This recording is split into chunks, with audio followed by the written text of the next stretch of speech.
No niin, koitetaan nyt vähän kuvata näitä. Eli tämä oli korvaava tehtävä sairaspoissaololle ja koskee, mitä tarkoittaa salassapito ja vaitiolovelvollisuus. Ja sairaanhoitajan työssä se käytännössä on sitä, että kaikki sen potilaan tiedot on luottamuksellisia.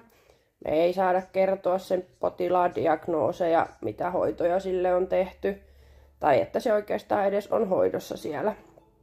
Sitten se myös tarkoittaa, että me ei saada kertoa niitä tietoja sen läheisille, ellei sitä ole erikseen sovittu. Ja tämä velvollisuus jatkuu sitten myös sen työsuhteen jälkeen. Sitten taas toi tietosuoja ja salassapito tarkoittaa sitä, että mä en saa jättää sen potilaan papereita lojumaan pöydille. Ne sen tiedot täytyy tallentaa salasanalla varustettuihin tietokantoihin. Mä en voi kertoa niistä tiedoista myöskään muille hoitajille kahvihuoneessa, että kun se pappa siellä ysihuoneessa nyt teki taas näin ja näin.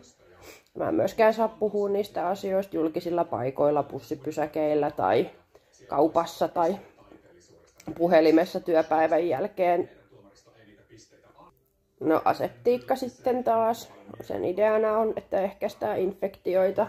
Eli pestään käsiä, käytetään oikeita suojavälineitä oikeissa paikoissa, putsataan haavat oikeoppisesti ja steriloidaan paikat. Ja ideana on tosiaan suojata potilaat sekä hoitajat ja muu henkilökunta tarttuvilta infektioilta. Työturvallisuus taas sitten on sitä, että työskennellään niin, että itsellä ja muilla on turvallista olla. Ja huomioidaan esim. Miten vaaralliset aineet käsitellään, oikeat työasennot. Ja sitten totta kai sitten tämmöinen väkivallan uhan tunnistaminen kuuluu siihen. Ja se, että huomioidaan ja puututaan epäkohtaan ja vaaratilanteisiin. Potilasturvallisuuteen taas sitten se, että varmistetaan, että meillä on se oikea potilas, mitä hoidetaan. Tuplat sekataan tai vaikka triplat sekataan ne lääkkeet, että ne on annosteltu oikein. Totta kai sitten tiedonkulkua. Ja seurataan sitten potilaan vointia. Ja vuorovaikutetaan sen potilaan kanssa.